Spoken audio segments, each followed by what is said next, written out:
ചില സമയങ്ങളിൽ AC cut off ആവുക, അതുപോലെ തന്നെ ലൈറ്റ് ഓൺ ചെയ്യുന്ന സമയത്ത് ബ്ലിങ്ക് ചെയ്യുക എന്നൊക്കെ പറഞ്ഞിട്ടാണ് കസ്റ്റമർ വണ്ടിയായിട്ട് ഷോപ്പിൽ വന്നത്.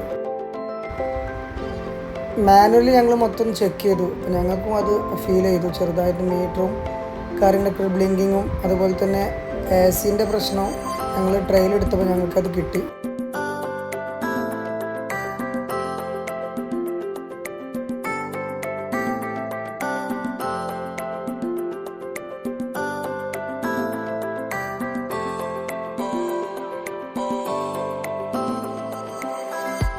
കൺട്രോൾ മോഡുകൾക്കുള്ള പവർ സപ്ലൈൻ്റെ പ്രശ്നം എന്നാണ് അതിൽ കാണിച്ചത്. നമ്മൾ ജസ്റ്റ് ഒന്ന് ബോണ്ട് ഓപ്പൺ ആക്കിയിട്ട് മെയിൻ ഫ്യൂസ് ചെക്ക് ചെയ്തു. നോർമലി ഫീസും കാര്യമൊക്കെ ചെക്ക് ചെയ്യുമ്പോഴൊക്കെ ഓക്കെയാണ്. പക്ഷേ അതിന് മെയിൻ കംപ്ലൈൻറ്റ് എന്താണെന്ന് വെച്ചാൽ അതിൻ്റെ മെയിൻ കോണ്ടാക്റ്റ് ചെയ്യുന്ന ഭാഗം ലൂസ് കോണ്ടാക്റ്റാണ്. ഈ വോൾട്ടേജിൽ വരുന്ന വേരിയേഷൻ കൊണ്ടാണ് AC ഓഫ് ആവുന്നതും അതുപോലെ തന്നെ ഹെഡ് ലാമ്പും കാര്യങ്ങളൊക്കെ ബ്ലിങ്കിങ് വരുന്നത്. അത് കറക്റ്റ് ഫിക്സ് ചെയ്തു. വീണ്ടും ഞങ്ങൾ വോൾട്ടേജും കാര്യങ്ങളൊക്കെ ചെക്ക് ചെയ്തു, ഒക്കെ ഓക്കെയാണ്.